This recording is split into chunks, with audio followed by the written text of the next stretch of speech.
You can make more money than you made 3 years ago and still feel poorer than you did back then. That is the part nobody likes talking about. Your income grew, but somehow your bills grew faster, your habits got smoother, and your paycheck started disappearing before you could even feel proud of it. You open your banking app after payday, and the number looks good for maybe a few hours. Then rent hits, then the car payment, then insurance, then groceries cost more than you expected. Then the credit card balance reminds you that last month never really ended. Most people tell you the answer is simple. Just make more money. And yes, more income helps. But if your cash flow is leaking from 10 small places, more income can become nothing more than more water poured into the same cracked bucket.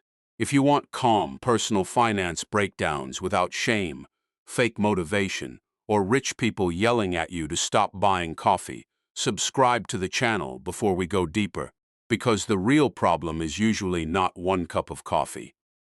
It is the system you never built around the paycheck. Here is the honest version. Personal finance for beginners should not start with investing apps, side hustles, or pretending you are suddenly going to become a perfectly disciplined person. It should start with understanding what already happens to your money when you are not paying attention. Because money does not disappear randomly. It follows patterns. Some patterns are obvious, like rent and debt. Some are emotional, like spending when you feel tired, behind, bored, or embarrassed. And some are invisible, because they happen automatically every month while you are busy living. The danger is that normal expenses do not feel dangerous. A bigger apartment feels like comfort. A newer car feels like stability. A few subscriptions feel harmless. Eating out feels deserved.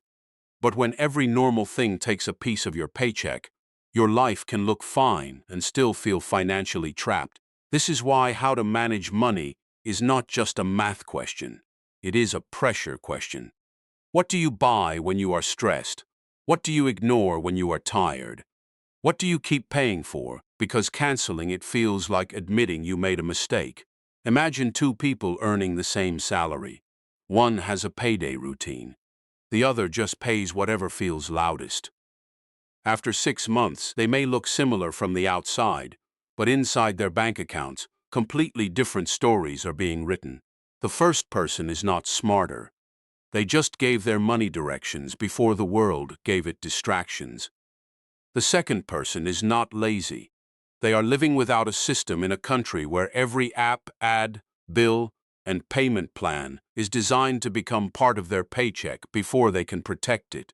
The first change you need is not a new app.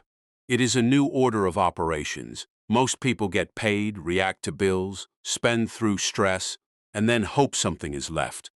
That order keeps you weak because your future only gets whatever your present did not consume. Flip the order. Before the paycheck gets attacked by the week, decide what must happen first. Rent has a place. Debt has a place. Food has a place. Savings has a place. Fun has a place too, but it should not sneak in wearing the mask of an emergency. This does not mean you have to become extreme. You do not need to cancel every joy in your life. You need to stop letting every small comfort turn into a permanent expense. Look at your last 30 days. Not the version you remember. The real version, the bank statement version. The version that shows where your tired self, bored self, stressed self, and hopeful self all spent money. You may find that your biggest problem is not what you expected. Maybe it is not groceries. Maybe it is the car. Maybe it is not the car. Maybe it is the credit card interest that quietly eats the money you thought you were saving. Maybe the leak is social. Saying yes too often. Splitting bills you cannot afford. Going on trips because you are afraid people will stop inviting you. Buying things that make your life look stable while your nervous system knows the truth. This is why money management tips often fail when they sound too clean. They tell you what to cut, but they do not talk about why you keep buying. They talk about numbers, but not loneliness, exhaustion, comparison, guilt, and the need to feel normal. A real system has to respect that you are human. So instead of relying on motivation, Make your choices easier before the stressful moment arrives. Set automatic transfers, remove unused subscriptions, lower one fixed expense, put friction between you and impulse spending. The goal is not to become the person who never makes a bad money decision. That person does not exist. The goal is to build a life where one bad decision does not wreck the whole month. Once you understand that, personal finance stops feeling like punishment. It becomes protection. Protection from old habits. Protection from surprise bills. Protection from the version of you that spends money just to feel okay for 5 minutes. The next trap is believing that because you pay your bills, you are managing money well. Paying bills is important, but it is not the same as building a financial life. Bills only prove that money passed through your hands. They do not prove that it stayed long enough to help you. You may be current on everything and still be one emergency away from using a credit card. You may have a decent credit score and still feel nervous before opening your banking app. You may look responsible from the outside and still feel like every paycheck arrives already wounded. This is why budgeting for beginners has to include margin. Margin is the space between what you earn and what your life demands. Without margin, every goal becomes fragile. Saving feels impossible. Investing feels risky. Debt payoff feels slow. Even rest feels expensive. Margin does not usually appear by accident. You create it by making a few uncomfortable decisions before life forces much harder ones later. Maybe that means keeping the older car one more year. Maybe it means moving slower on the apartment upgrade. Maybe it means packing lunch 3 days a week instead of pretending food delivery is not affecting your future. None of these decisions looks impressive online, but they can change the direction of your month. You also have to understand the difference between looking stable and being stable. Looking stable is the clean car, the nice dinner, the upgraded phone, the apartment that photographs well. Being stable is having enough cash that a small problem does not become debt. Quiet wealth usually starts looking unimpressive. It looks like saying no without announcing it. It looks like canceling things before they become part of your identity. It looks like choosing the cheaper option without needing everyone to understand why. The hardest part is emotional. Because when you start managing money differently, you may feel like you are going backward. You may feel less fun, less spontaneous, less impressive. That feeling can trick you into thinking the old way was freedom. But the old way was not freedom if every paycheck came with anxiety. It was comfort rented from the future. It was relief paid for in installments. Once you see that, your money decisions become less about restriction and more about self-respect. Not the loud kind, the private kind. The kind where you stop making your future self clean up every mess your present self did not want to face. The next step is to stop measuring your financial life only by income. Income is important, but income is not the same as control.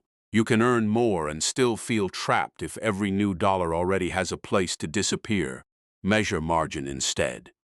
How much of your paycheck is still yours after the fixed expenses? How much can handle a surprise? How much can move toward debt, savings, or investing without making the week feel impossible? That number tells the truth faster than your salary does. A high income with no margin can feel weaker than a modest income with breathing room. The spreadsheet may look less impressive, but the nervous system knows the difference. Think of your financial life like a kitchen sink with the water running. Income is the faucet, spending is the drain. Most people stare at the faucet and wonder why the sink never fills, but they never check how wide the drain is open. A raise turns the water up. A side hustle turns the water up. Overtime turns the water up. But if the drain keeps growing through car payments, lifestyle inflation, credit card interest, and forgotten subscriptions, you still end up standing there frustrated. The goal is not to shut the drain completely. You still have to live. You still need food, housing, transportation, some enjoyment, some room to be human. The goal is to control the drain instead of pretending it is not there. This is where tiny habits matter. One canceled subscription will not save your whole life. One packed lunch will not build wealth by itself. One cheaper phone plan will not change your future overnight. But repeated small decisions create proof that you are no longer letting money move without you. And that proof matters because confidence with money does not come from reading quotes about wealth mindset. It comes from watching yourself keep a promise with real dollars when nobody is clapping. Comment checklist below if you want a simple cash flow audit. I'll leave it in the pinned comment so you can look at your numbers clearly and find the leaks that have been hiding inside normal life. Start by listing your fixed expenses first: rent or mortgage, car payment, insurance, phone, internet, debt minimums, student loans, anything that shows up whether you feel good or bad. These are the walls of your financial room. For one after the fixed expenses, list the flexible ones. Food outside the house, random shopping, delivery, entertainment, small upgrades, convenience purchases. The point is not to shame yourself. The point is to see which expenses are helping your life and which ones are only helping you escape the day. Then check the automatic charges. A subscription is easy to ignore because it does not ask for permission every month. It just walks in quietly, takes a little money, and leaves before you notice. Next, build a small emergency buffer. Not because $500 solves everything, but because it changes the emotional temperature of your life. A small buffer can turn a crisis into an inconvenience, and that difference matters more than people think. Once you have some breathing room, choose the next priority.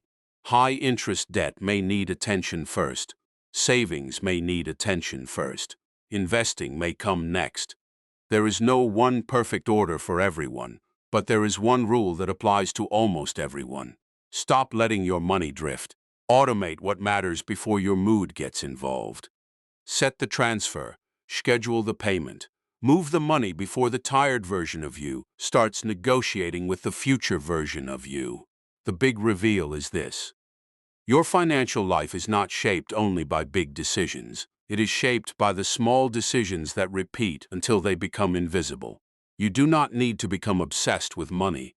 You need to become honest about where it keeps going. So ask yourself this: which expense are you calling normal because everyone around you has it? Which payment is stealing your margin?